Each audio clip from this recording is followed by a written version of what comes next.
seperti seseorang yang sedang berdakwah di majelis taklim atau di masjid dengan mustami sebanyak 35 orang. Balik orang cicing di imah. Coba. Ya, jadi ketika umpamanya itu diuangkan, saya tidak melarang Anda kalau sukses, ya silakan. Sambil menyelam minum air, gitu ya. Sambil macul di sawah menang belut. Tenang naon silakan. Tapi kade jangan terganggu nih, keikhlasannya jangan terganggu. Ayo yang udah duit tungtung namanya. Ya, riado. Konten harus bahkan kontennya sengaja judulnya yang yang menarik, yang aneh-aneh gitu ya. Kita mah geus piduit gitu saudara. Cek 5 dosa malah karena saya tidak dimonetisasi. Saya punya YouTube ya, Undang Munawar Official Channel. Kemudian punya TikTok 2 akun. Yang pertama @undangmunawar00 dan yang kedua @undangmunawar6. Ya, akun saya. Dan mulai 3 hari kemarin saya mulai live di TikTok saya dengan judul The Power of Syukur. Ya. Bayangkan semalam tuh saya live dari mulai setengah 8 lebih sedikit sampai jam 9. Setelahnya dilihat penontonnya 588 orang. Satu malam 1 jam itu, 1 jam setengah itu 588 orang. Jadi saruajeng priwados ceramah di payunan jamaah jumlahnya 588 orang. Sayanya ada di rumah. Bahkan salah satu penontonnya TB ya, Kiai Haji Tubagus Miftah Fauzi. Tapi namanya bukan nama dia. Pas dilihat ternyata ada tulisan terus terkenalnya Kak Abdi TBTK itu. Duh saha ieu we, mun terus terkenal. Gitu. Oh, yuk saha atuh nya ieu teh? Atuh tingali cenah eta fotona.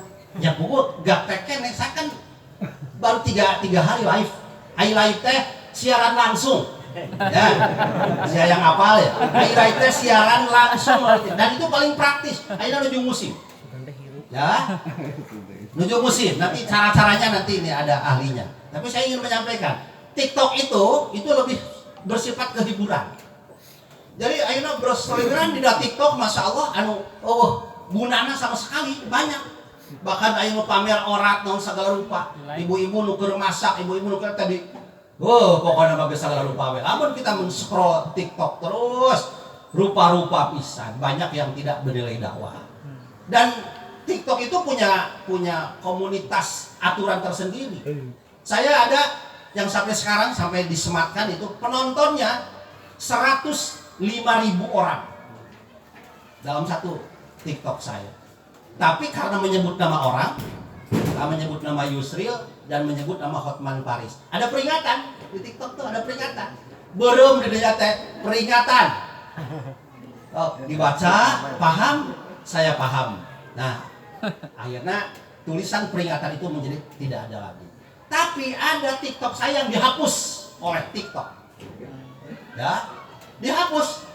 Saya lihat penontonnya baru 100, tapi ujung-ujung blur, sama sekali dihapus. Kenapa? Karena konten Anda sudah melanggar komunitas TikTok. Kenapa? Ayo ditinggali teh. Judulnya waktu itu pakai judul kan, pakai dideskripsikan kan di internet teh. Judulnya teh pinjol, bunuh diri yang berakibat ngeri. Jadi mungkin kata-kata bunuh diri itulah yang melanggar aturan komunitas TikTok. Maka dihapus. Itu. Sampai sekarang ada lagi yang dibisukan. Jadi padahal penontonnya sudah 500 orang lebih.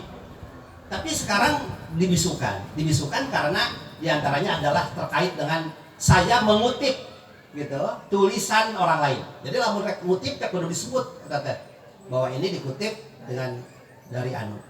Itu. Nantilah lebih jelasnya. Ya, kemudian masuk ke problematika dakwah. Problematika dakwah ada 2. Pertama, problematika internal dari dalam dai itu sendiri. Nah, sok eta mah dirarasakan problematika dakwah dari dalam dai sendiri. Saya di sini merekomendasikan nanti ya, mudah-mudahan Pak Usep sebagai sekretaris MUI nanti ini peserta ya silakan menginventarisir kebutuhan yang itu menjadi problematika. Umpamanya butuh asupan naon? Asupan rezeki.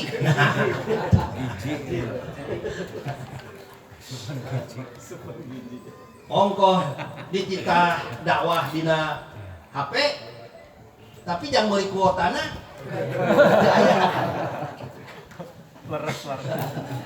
Kan begitu, makanya tadi saya langsung ketika diberi anu-anu, lu penting mana diberi HP-nya. HP jangan beli kuota. Gitu. Makan kita dakwahna ke dina HP. Nah, HP-na jaba butut deh HP-na teh geus jadul. Jadi itu dakwah, problematika dakwah secara internal. Ada lagi problematika dakwah eksternal, segala persoalan yang datang dari luar. Contoh seperti dari non muslim ya, para misionaris, orang-orang Kristen yang juga berdakwah tapi menyerang Islam, itu problematika eksternal di luar eta mah. Anu ti jero mah urang yang ngarasakeun sorangan, sok silakan diinventarisir naon kebutuhan urang kudu kumaha mun urang hayang bisa dakwah. Gitu. Anu ti luar mah nya eta anu ti luar teh. Jadi dari luar dan dari dalam. Kemudian problematika dakwah di Indonesia internal para dai, kemudian kelompok organisasi jamaah. Nah, itu juga jadi problematika kelompok organisasi jamaah. So ayeuna organisasi jamaah anu katakanlah dia dakwah dengan khas masing-masing, kan jalannya teh masing-masing.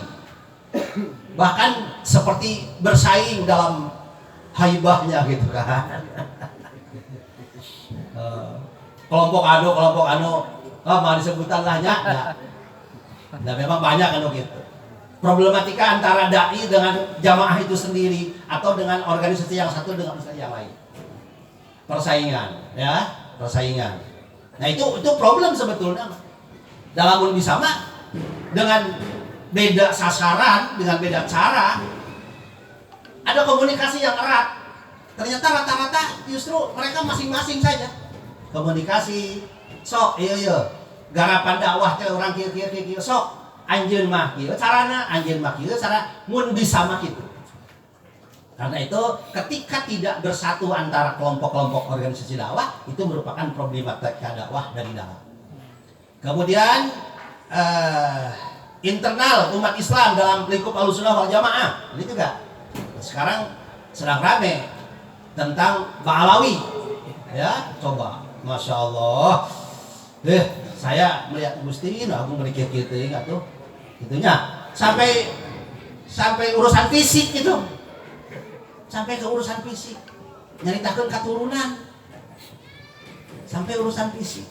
Padahal mah kedue, ya, kedue nanti asnya, ulah silih iyalah, mun bisa mah. Tapi ini tantangan, ya, problematika dakwah ini. Kemudian isu-isu kemasyarakatan, kemiskinan, narkoba, penggunaan HP, ya, judi online, pinjaman online, eksploitasi anak, korupsi nepotisme, global warming, LGBT, fenomena bunuh diri, pergaulan bebas dan perzinahan, dan segala bentuk degradasi moral. Nah, yang terakhir, ya, karena waktunya juga sebentar lagi habis, problematika dakwah kekinian di Kota Banjar. Nah, hari ini di sini para dai-dai yang berkumpul membahas tentang problematika dakwah.